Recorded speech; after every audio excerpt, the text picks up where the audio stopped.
Hello and welcome to Perfectly Paranormal, episode 34.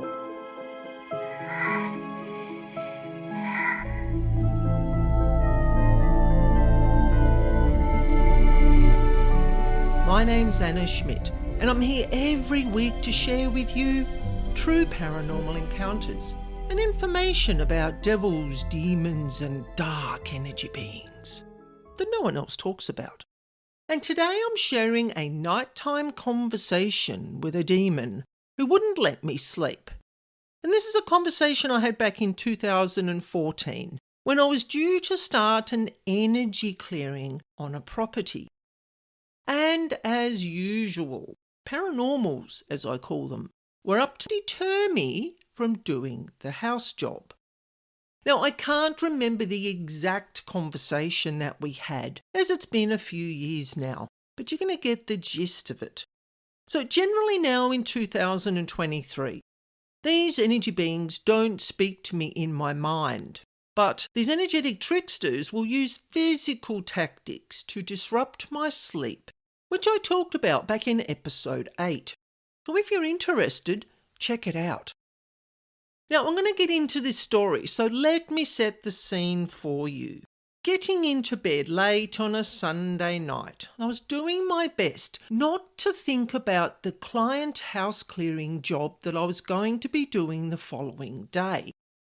Because I knew that if there were any paranormal beings present on the land, in the house, that they would be listening and observing me, and as usual, they would try and deter me from doing the job. And bedtime is their favourite distraction time. So I was starting to drift off into a very deep sleep when there was a loud cracking sound in the wall.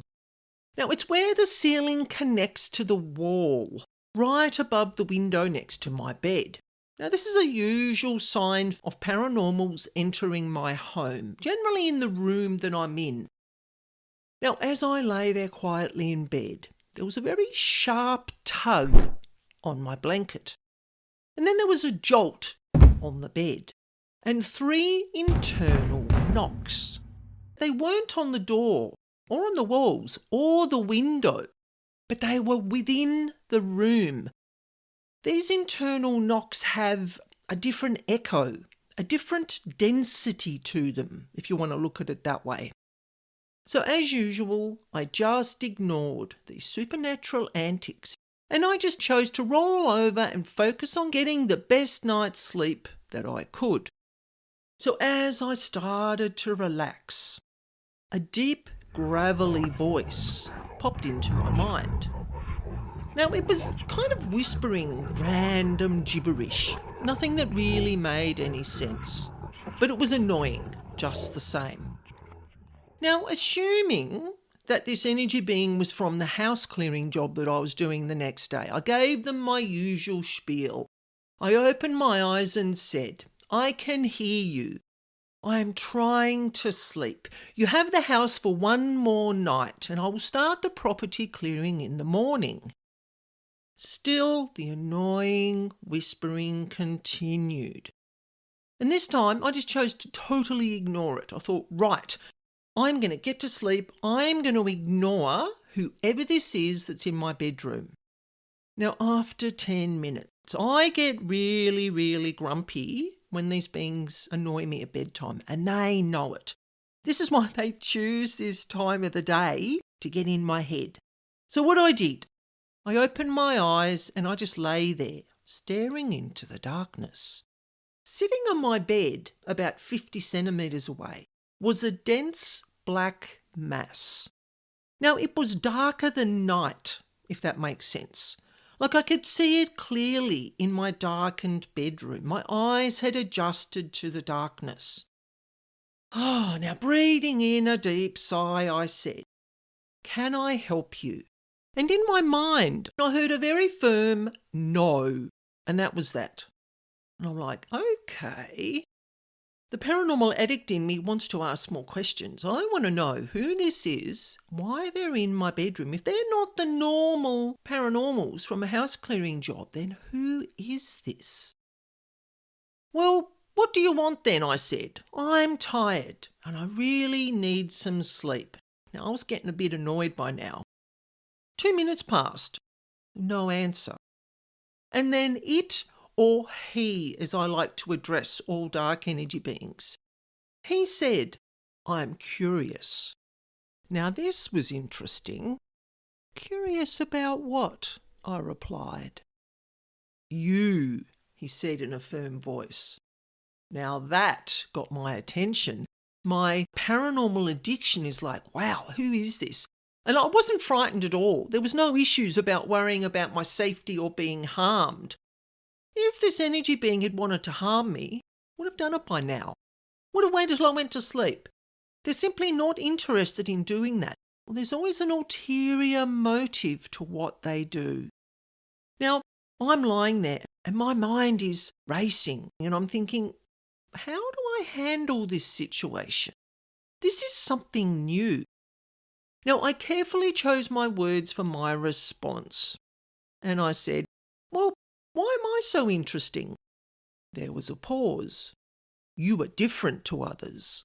Other humans thrive on fear and drama, and they live petty lives, lying and cheating, and they're deceitful. They fear us, even though some carry similar traits to us." And while this voice lingered in my head, I was thinking, how am I going to respond to that? Because you've got to pick your words really carefully. You don't want to upset these beings. You want to be as respectful as possible. I chose to listen intently, and he continued with, "You don't fear us." And while I waited for more, there simply wasn't any. So I sat there, and I just waited and waited. And then I thought, well, I'm just going to keep the conversation going. If I want to know more, I'm going to have to do a little bit of poking and prodding here. "I don't find you frightening," I said. "Just different, and maybe a little challenging, if it's okay to say." And I thought, are you here? Are you not here? Because the density of this being had changed. The darkness in the darkness had changed. So sometimes it's hard for our human eyes to follow and track where these beings go. And I heard next to me, like he'd moved. "You help us. Why?" he asked. "Why not?" I replied. "I see you as energy beings with souls, like all other energy beings in existence.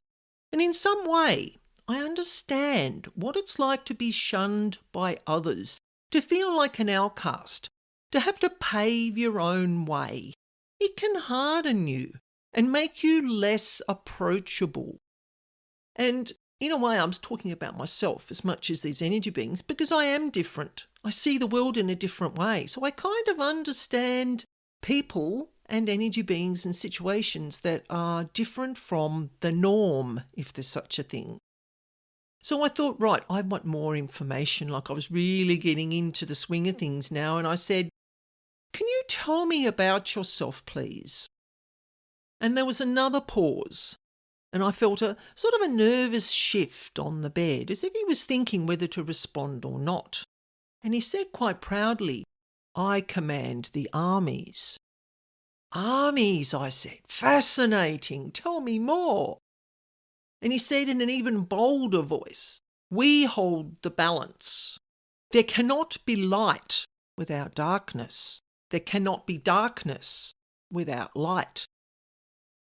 "Tell me more," I said, getting really, really interested now into where he was going to go with this. And I was met with a very firm no. "You do not need to know more now. The balance is all that you need to know." Well, that shut me up quick smart, and I felt a little bit let down.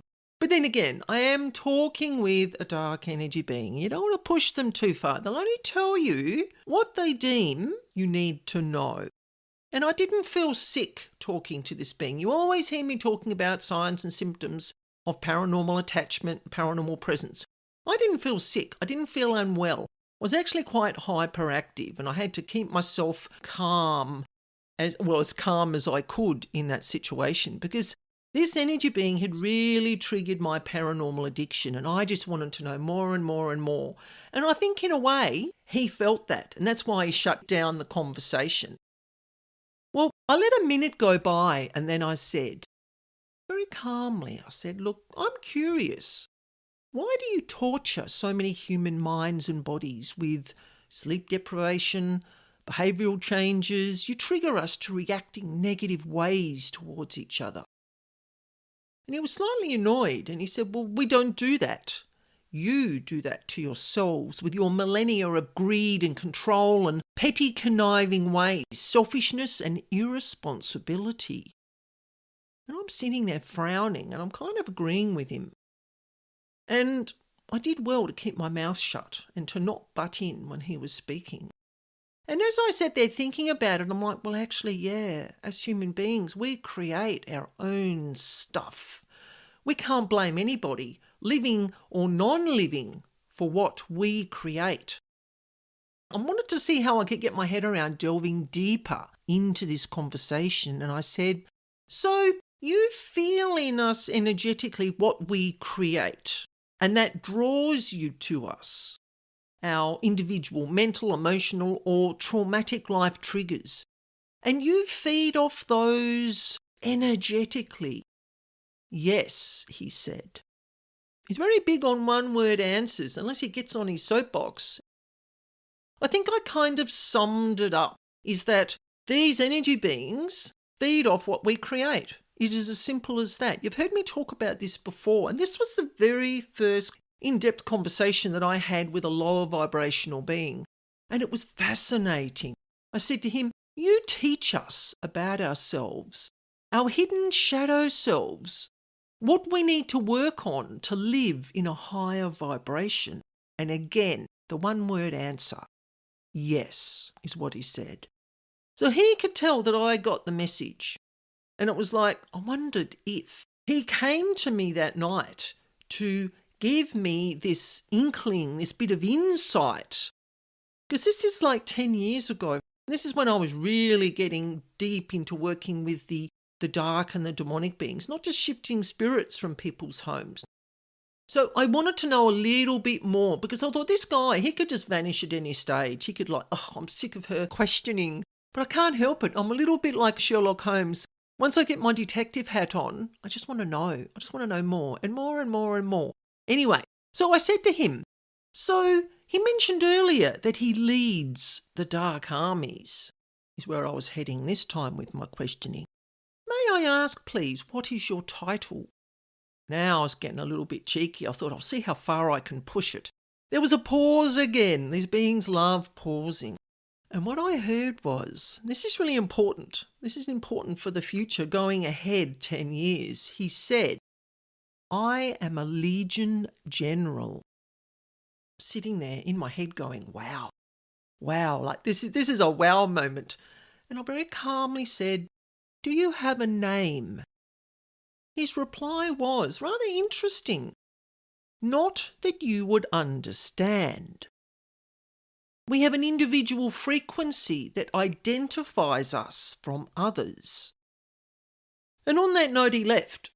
And the energy of the room lightened quite quickly. And I felt suddenly very, very sleepy. So I think that I passed some sort of test that night. Now, most people listening to this are going to think that I'm nuts. Well, I have to tell you I'm not. Now, I simply just want to offer another perspective on the energy world around us and how I live in it on a daily basis. So let's skip forward in the future. So in 2020, the Legion General became what I call my dark realm overseer. Now you're going to go, what is she talking about? Now, for 12 to 18 months in 2020, I wrote a paranormal handbook, and I called it The Darkness Around Us. And it talks about different levels of dark and demonic beings as I have experiences with through my client work. I talk about why they're here, how they attach to people, lots and lots of signs and symptoms, how you can do some simple methods to clear dark energy from your home, and also where they go when they leave our reality. Also, I talk about paranormal addiction, because that is a huge draw card for these paranormal beings to people. So anyway, he was given the job. I don't know if he rolled his eyes or stomped his hooves, but he was given the job to watch and oversee me and the content of this book, page by page, chapter by chapter. And boy, did he learn some patience in those 14 to 18 months. Seriously, never had to deal with a human for such a long period of time. I just stood my ground. I was calm, I was polite, and I was respectful. So that has earned me what I call the tick of approval. So I am seen as working for the light and the dark. So you might want to call me a mediator. I'm sitting in the middle. I'm sitting on the fence, a bit like Switzerland. And I'm the neutral place where I work with the light and I assist the dark. Now, some of these dark beings want to raise their vibration. That's the topic for another episode. Some of these dark beings just want to go back out in the environment, as they do when they leave homes. But it's about just understanding how this works. And respect plays such a vital role in doing this work. Oh, and don't forget, if you like the content of this podcast and you don't want to miss any future episodes, please subscribe. And you can share with your friends so we can get the message out there. We can spread the message about these paranormal pranksters and what they get up to in our homes. I would really appreciate it. So in episode 35, I interview people from all different walks of life. And today I have an interview for you with George Anthony Hernandez. George is in San Quentin Prison in California.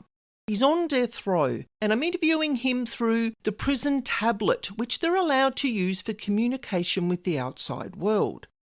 And George has some paranormal stories that he'd like to share with you about his sleep paralysis experiences.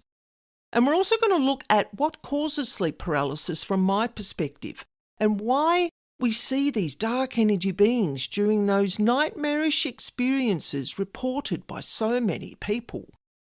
So thank you for joining me today. And don't forget, if you want to share a paranormal experience just with myself, or you would like me to share one of your experiences through my podcast, you can do a voice recording, or you can write out your experience and I will read it exactly as you have written. Email me at spiritualbeing44@gmail.com. And for information on paranormal house clearing, you can visit my website, Spiritual Being. You will find the address in the description box. And I look forward to sharing this spooky space again with you next week. And remember, life is perfectly paranormal.